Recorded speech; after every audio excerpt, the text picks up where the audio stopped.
लाई सब cut cut जावे, ये सत्संग है, ये कोई कथा कीर्तन नहीं, किस्से और कहानियां नहीं, नाच गाना ढोल मजीरा नहीं, ये महात्माओं की अजल अमर वाणियां हैं।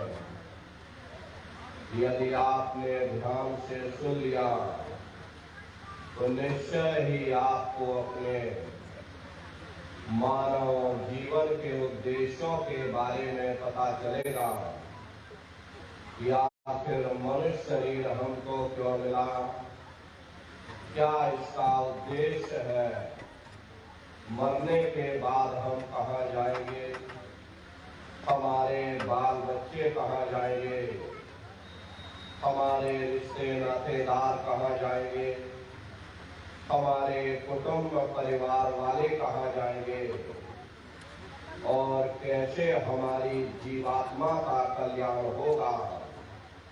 इन सभी प्रश्नों की जानकारी आपको सत्संग के माध्यम से प्राप्त होगी। इसलिए प्रेमी भाई बहनों, एक एक वचन को बड़े ध्यान के साथ आप लोग सुनिएगा और समझने की कोशिश करिएगा।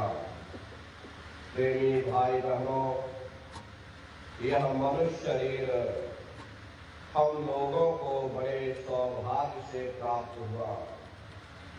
ये जीवन बहुत अनमोल है।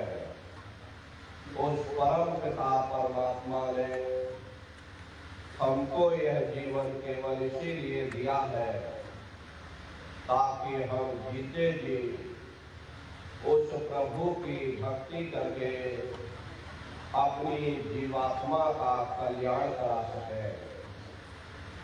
ये 5 तत्वों का पुतला, ये पंच भौतिक शरीर हम लोगों को एक निश्चित समय के लिए मिला। एक निश्चित समय को हम आप नहीं जानते हैं, किंतु जिसका ये मकान है, जिसका ये शरीर है, वो अवश्य ही जानता है। और समय पूरा हो जाने पर मकान मालिक जबरदस्ती इस मकान को खाली करवा लेगा। उस समय न जमीन जायदाद काम आएगी, न धन संपत्ति काम आएगी, मन को, बुद्धि को, चित्त को और जीवात्मा को निकाल करके इस शरीर से बाहर कर दिया जाएगा। ये शरीर हमारा आपका यही जमीन पर गिर पड़ेगा, क्योंकि जीवात्मा के निकल जाने के बाद में ये शरीर सिर्फ एक माटी का पुतला है, उससे ज्यादा कुछ भी नहीं। आप इस मिट्टी के पुतले को ले जाकर शमशान भूमि पर जला करके राख कर दोगे। आपकी कौम, आपका मजहब, आपकी जात बिरादरी, आपका ये नाम उसी शमशान भूमि पर जल करके राख हो जाएगा। महात्मा प्रेम से जीवों को समझाते हैं कि भाई मिली नरदेहिया तुमको, बनाओ काश को सपना, बचो मत आए इस जग में, जानियो रैन का सपना। हरे प्रेमी भाई बहनों, जैसे रात में हम लोग स्वप्न देखते हैं, हालांकि उस समय पर हमें स्वप्न सच मालूम पड़ता, असली प्रतीत मालूम होता है, लेकिन जब हम सुबह उठते हैं, जब हमारी आंखें खुलती हैं, तब हमें होश आता, नहीं भाई हम तो स्वप्न देख रहे थे, ये सब भ्रम है। ठीक उसी प्रकार से ये दुनिया भी 10, 20, 100 साल का स्वप्न है,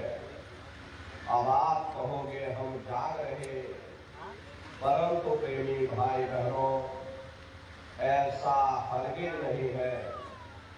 जिस दिन मौत का वक्त आएगा हम आप रोएंगे, हाय हाय करके चिल्लाएंगे कि हाय हमने सारी जिंदगी यूं ही स्वप्न में गुजार दी। जागने का समय तो अभी आया था, जो कुछ करना था अभी करना था। लेकिन प्रेमी भाई बहनों, अब पछताए हो क्या जब चिड़िया चुग गई खेत। महात्मा प्रेम से जीवों को समझाते हैं, वह देह और देह सब झूठा, धर्म में काहे को कपना। ये घर बार हमारा अपना नहीं, परे पराया देश है। ये सराय खाना है, ये मुसाफिर खाना है। ये शरीर भी तुम्हारा अपना नहीं, ये भी काल का पिंजरा है। किराए का मकान है, पराया मकान है।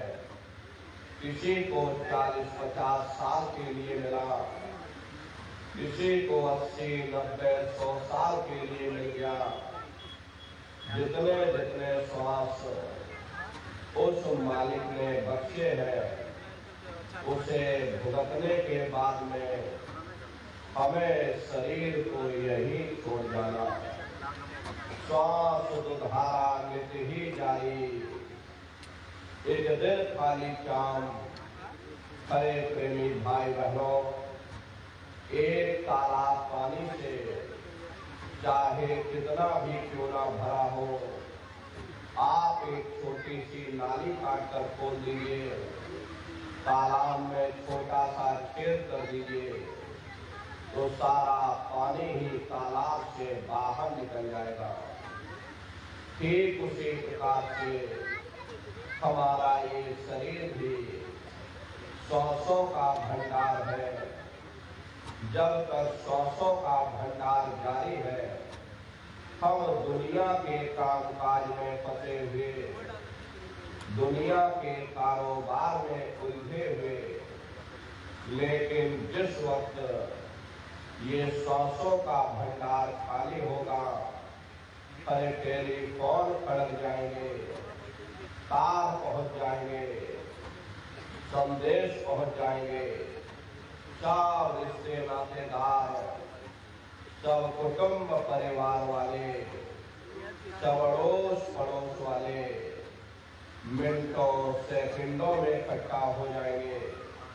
हरे प्रेमी भाई बहनों, जिस शरीर से तुम इतना प्रेम किया करते थे, उसे कोई एक रात भी घर में रखने को तैयार नहीं होता। कंधों पर लटका करके शमशान भूमि पर छोड़कर आ जाते। हिंदू लोग तिनका तोड़ाते, जैसे तिनका टूट गया, तेरा मेरा रिश्ता नाता टूट गया। मुसलमान सिख ईसाई लोग खाक की मिट्टी कब्र में डाल देते। जो मेरे लिए खाक की मिट्टी है, वह मेरे लिए तू है। प्रेमी भाई बहनों, मामूली कष्ट नहीं होता, मौत के समय में घनघोर पीड़ा होती है। सहजो बाई ने उस पीड़ा को बयान किया कि सहजो मौती आईया, अंगे अंग दिया तोड़, और हिया जरे छाती फटे, उठे पीर घनघोर। गुरु महाराज सत्संग में फरमाते थे, जैसे 1 लाख भिक्षु एक साथ मिल करके हमारी जिस्म पर डंक मारे, उससे भी लाखों करोड़ों गुना ज्यादा मौत के समय में दर्द होता है। जब मृत्यु आती है तो किस तरह से प्राण निकलते, प्राणों के निकलने की क्या प्रक्रिया होती है, जरा उसे भी आप लोग समझ लीजिए। देखो प्रेमी भाई बहनों, जैसे संसार में महाप्रलय होती, महाप्रलय के समय क्या होगा, सबसे पहले पूरी पृथ्वी रह जाती है। ये पृथ्वी पानी में घुल करके और पानी बन जाती है। मानो सृष्टि की प्रलय एक बड़ी कयामत है और शरीर की प्रलय एक छोटी कयामत है।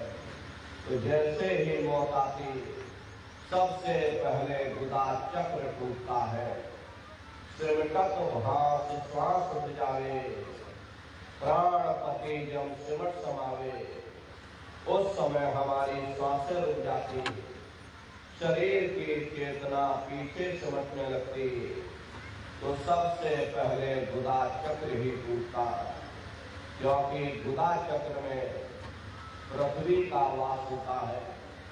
गुदा चक्र टूट करके ऊपर इंद्रिय चक्र में समा जाता। इंद्रिय चक्र में जल का वास होता, यानी जल ने पृथ्वी को घोल दिया। फिर जब इंद्रिय चक्र टूटेगा तो ऊपर नाभि चक्र में समा जाएगा। नाभि चक्र में अग्नि का वास होगा, यानी अग्नि ने फिर जल को सुखा दिया। ये नीचे से सिमटाव होता है, नीचे से ऊपर की ओर सिमटाव होता।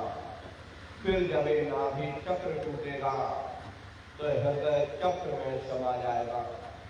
हृदय चक्र में वायु का वास होता, यानी वायु ने अग्नि को अपने में समाहित कर लिया और इस तरह से वायु आकाश में उड़ गई। जब यह कर्म कलाई उपजावे, बुद्धि सुरत की आम दबावे। जब यह जीवात्मा पांचों तत्वों को लांग करके जल पृथ्वी अग्नि वायु आकाश पांचों तत्वों को लांग करके ऊपर आती है, तो काल दाल में आम दवानी। जब ढर के नैनन से पानी, जब काल अपनी दाढ़ में दबाता, उस समय नेत्रों से पानी निकलता। इंद्रियां टूट टूट करके सब चकनाचूर हो जाती। सब रिश्ते नातेदार खड़े रह जाएंगे। डॉक्टर वैद्य हकीम सब आपको घिरे रह जाएंगे, लेकिन आप अपनी पीड़ा को उस समय अपने मुख से बयान नहीं कर पाओगे। सिर्फ आपके नेत्रों से अश्रु टपकेंगे। हरे अवधूत आते हैं, प्राणों की डोरी को तोड़ देते और जीवात्मा को खींच करके इस शरीर से बाहर कर दिया जाता। जैसे ही जीवात्मा शरीर से अलग हुई, ये शरीर हमारा मिट्टी हो जाता।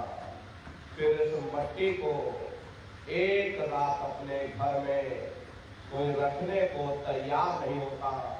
पर आपके कितने भी सगे संबंधी क्यों ना हो, खास निर्नात रिश्तेदार क्यों ना हो, लेकिन एक रात कोई घर में मिट्टी रखने के लिए तैयार नहीं होते। कहते जल्दी करो जल्दी करो, अब इनकी शक्ल देखने में हमको डर लग रहा। जल्दी से बाजार से कपड़ खरीद के लाओ, जल्दी से लकड़ियां खरीद के लाओ, जल्दी से चिता तैयार करो, इनको घर में से जल्दी से उठा ले जाओ, वहीं शमशान भूमि पर जला देना। ये जो घर में इनके कपड़े लत्ते पड़े हुए, हर इनके कपड़े लत्ते भी उठा ले जाओ, वहीं शमशान भूमि पर जला देना। जिस बिस्तर पर ये लेटे रहे, ये बिस्तर भी अशुद्ध हो गया। अब इनकी छुई हुई चीज हमको घर में एक नहीं चाहिए, इसलिए इनका बिस्तर भी उठा ले जाओ, वही शमशान भूमि पर जला देना। लेकिन उसने कोई सोने की अंगूठी पहनी होगी, उसे धीरे से उतार कर जेब में रख लोगे। बस वही एक अशुद्ध नहीं होगा और बाकी सब अशुद्ध हो जाएगा। अरे महात्मा कहते हैं कि कुटुंब परिवार मतलब का बिना धन पास नहीं जाए। ये रिश्ते नातेदार, ये कुटुंब परिवार वाले, ये सब स्वार्थ के संगी साथी। अरे प्रेमी भाई बहनों, आज तुम्हारी जेब में पैसा है, तो साथ जैसे तैसे तुमसे रिश्तेदारियां कायम कर लेंगे। आज जेब खाली हो जाए तो बेटा बाप को बाप कहने के लिए तैयार नहीं होता। अरे आप रोज कचहरियों में मुकदमों का हाल देखते हो। यदि किसी पिता ने बंटवारा करते समय किसी एक बेटे को 1000 रुपया कम दे दिया, 1 बीघा जमीन कम दे दी, तो बेटा बाप का दुश्मन बन जाता, उसे ले जाकर कचहरियों में खड़ा कर देता। अरे अपना यहाँ क्या है, ये स्वार्थ के संगी साथी, कोई तुमको याद करने वाला नहीं। 13 दिन बाद 13वीं मना दोगे, लड्डू पूरी पकवान बना करके खिला दोगे, फिर जाने वाले को कोई याद नहीं करता। अभी बूढ़े बुजुर्गों से पूछा जाए कि क्या तुमको तुम्हारे माँ बाप की याद आती है, तो कहेंगे भाई नहीं आती। अरे क्यों नहीं आती?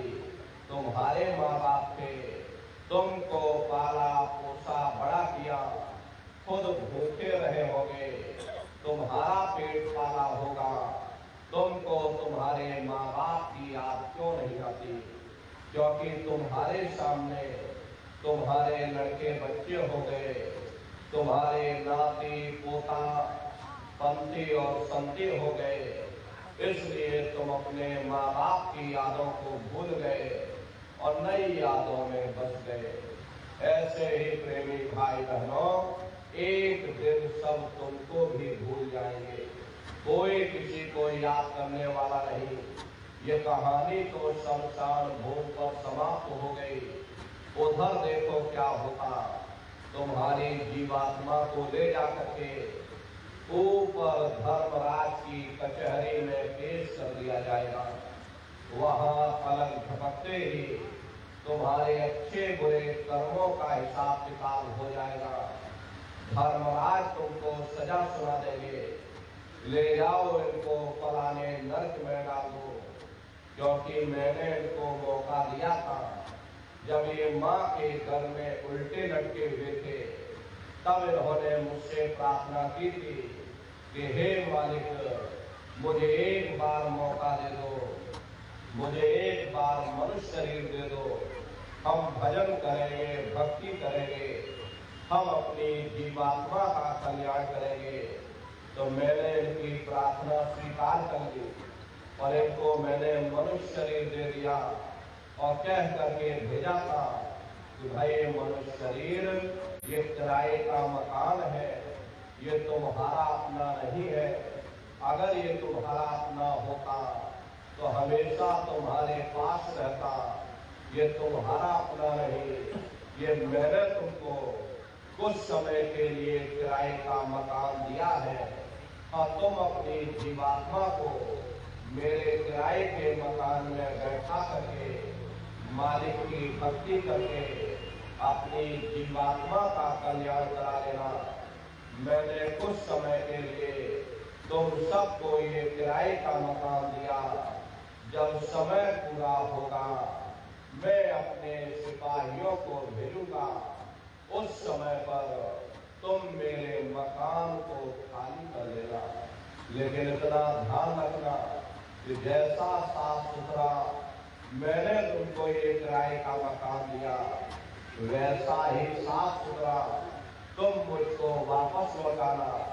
लेकिन इस किराए के मकान में बैठ करके इन्होंने अच्छे बुरे कर्म कर डाले, मेरे किराए के मकान को इन्होंने अपने कर्मों से गंदा कर दिया, इसलिए कर्मों की सजा इनको मिलेगी। ले जाओ इनको फलाने नरक में डाल दो।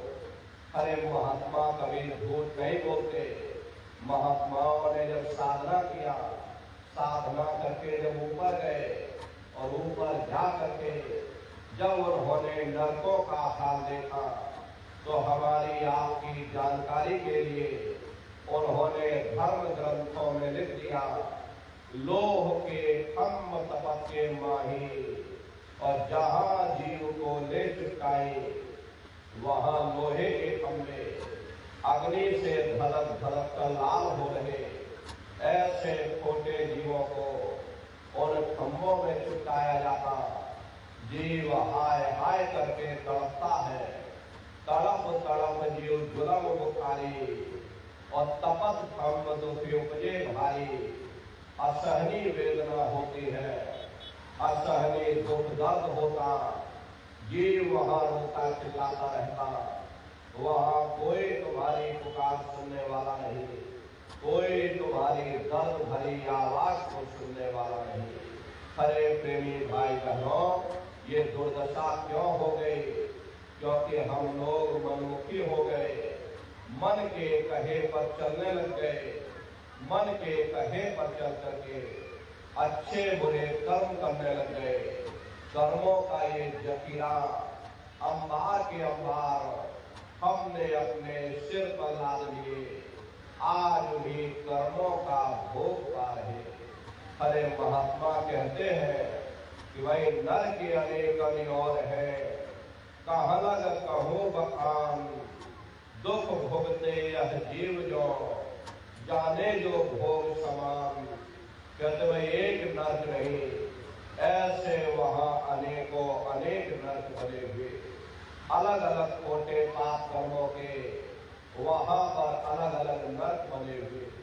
ये जीव अपने अपने कर्म के अनुसार अनंतों अनंत युगों तक, वर्षों की बात नहीं कर रहे, अनंतों अनंत युगों तक जीव नरकों की यातनाएं भोगता रहता। और नरकों की यातनाएं भोगने के बाद में इसी जीवात्मा को सीधे मनुष्य शरीर नहीं दिया जाता, बल्कि इसे 4 काम 84 लाख योनियों में डाला जाता। जैसे बच्चा होता है, बच्चा पहले कक्षा 1 पास करेगा, फिर कक्षा 2 में जाएगा, ऐसे वहां पर पूरा चैनल बना हुआ। प्रेमी भाई बहनों, नरकों की यातनाएं भोगने के बाद में इन्हीं जीवात्माओं को 4,84 लाख योनियों में डाला जाएगा। ये 4,84 लाख योनियां ये कोई मामूली योनियां नहीं होती। 4 खान का मतलब होता है अंडज पिंडज उपमज स्थावर। ये 4 खाने होती हैं। पहली श्रेणी में पेड़ पौधों की आती, जिनके अंदर पानी का तत्व मौजूद होता है। कभी ये भी मनुष्य हुआ करते थे, लेकिन आज अपने कर्मों का भोग पा रहे एक जगह पर बेचारे खड़े हुए। दूसरी श्रेणी कीड़े मकोड़ों की आती है, जिनके अंदर पृथ्वी और अग्नि का तत्व मौजूद होता है। तीसरी श्रेणी पंछियों की आती, चौथी चौपाए जानवरों की आती, पांचवी स्वयं इंसान की आती, जिसके अंदर 5 तत्व जल पृथ्वी अग्नि वायु आकाश 5 तत्व मौजूद होते हैं। प्रेमी भाई बहनों, ये 4 खाने हैं, इनकी अलग अलग कुल 84 लाख योनियां होती हैं।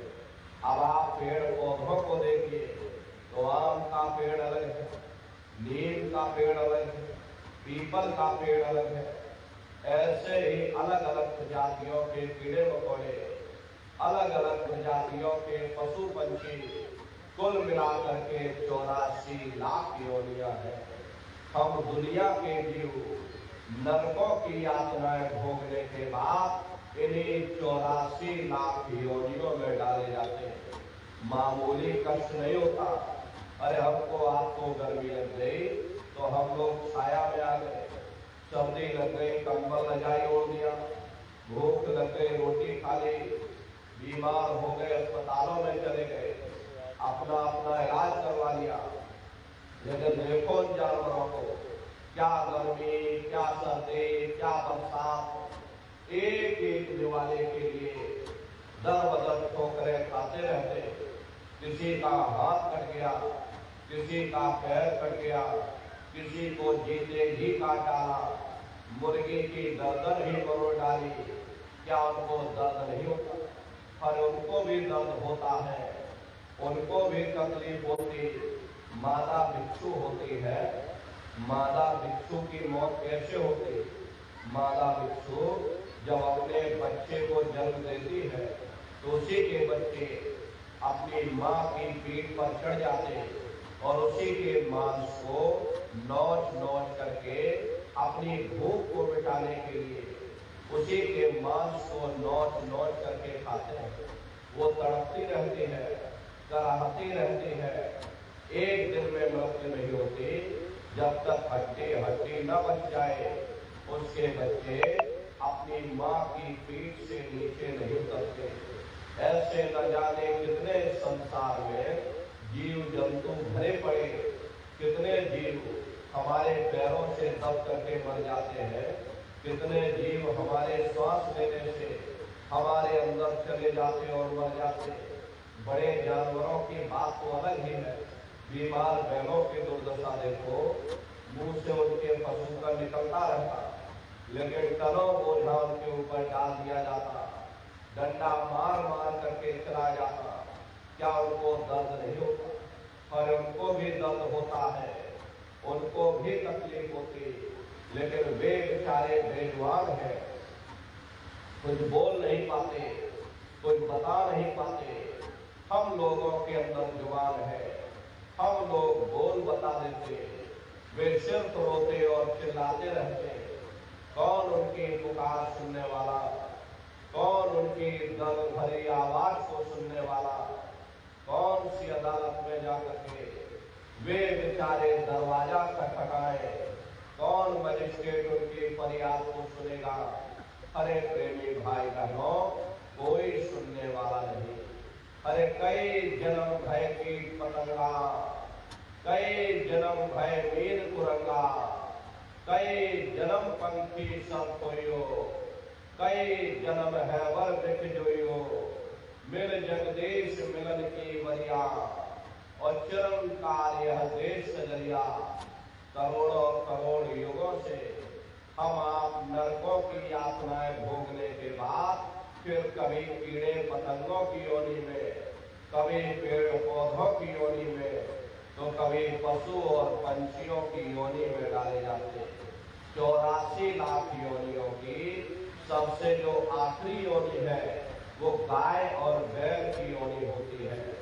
गाय स्त्री का रूप लेती है, बैल पुरुष का रूप लेते। ये 84 लाख योनियों की सबसे आखिरी योनि यानी कि अंतिम पायदान होता है। उसके बाद तब जाकर के हम लोगों को दोबारा फिर से मनुष्य शरीर प्राप्त होगा। इसीलिए कहा गया, बड़े भाग्य मानुष तन पाया, कोटि जन्म जब धक्का खाया, कोटान कोट जन्म जन्मांतरों तक अलग अलग योनियों में भटकने के बाद तब बड़े सौभाग्य से हम लोगों को ये मनुष्य शरीर प्राप्त हुआ है।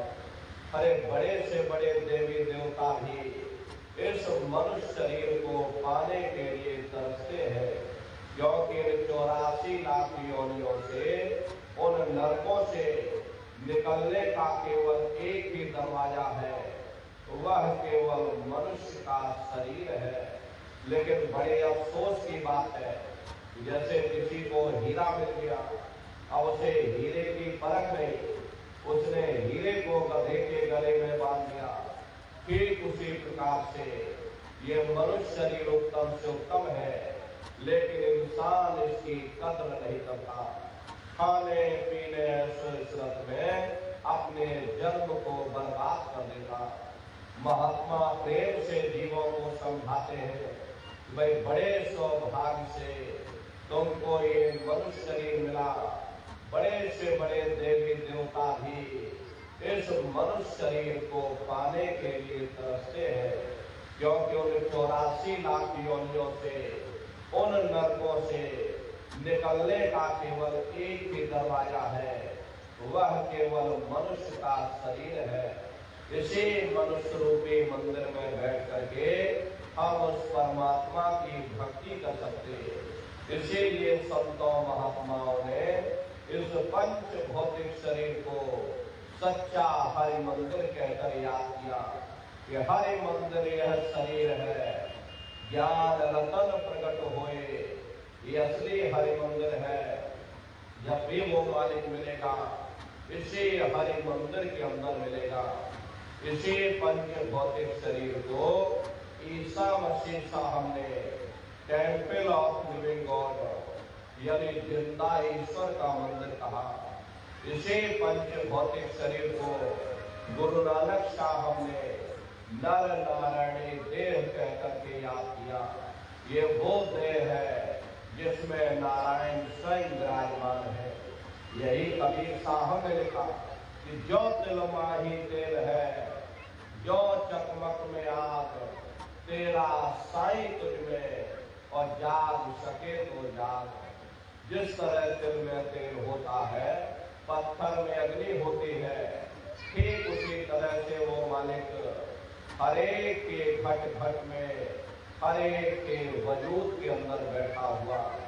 यही आपकी धर्म पुस्तकों में भी लिखा है कि अरे मोकू का ढूंढे रे बंदे, मैं तो तेरे पास में, और ना तीरथ में ना मूरत में, मैं तो हूँ विश्वास में। ना मैं तीरथ में मिलूंगा, ना मैं मूरत में मिलूंगा, ना मैं अन्य किसी कर्म कांडों में मिलूंगा, ना मैं ग्रंथों में मिलूंगा, ना मैं पोथियों में मिलूंगा, ना मैं किस्से और कहानियों में मिलूंगा, ना मैं किताबों में मिलूंगा। मैं जब भी मिलूंगा तो मैं तुम्हारे अंदर मिलूंगा। हरे प्रेमी भाई बहनों, अगर खाना बनाने की किताब सारे दिन बैठ करके आप पढ़ते रहोगे कि खाना ऐसे बनता है और खाना वैसे बनता है, खाने में नमक डाला जाता, खाने में तेल डाला जाता, तो कभी तुम्हारा पेट नहीं भर सकता। जब तक आप खाना बनाओगे नहीं, उसे खाओगे नहीं, कभी तुम्हारा पेट नहीं भर सकता। हम वेदों की निंदा नहीं करते, हम ग्रंथों की निंदा नहीं करते, हम गीता कुरान बाइबल की निंदा नहीं करते।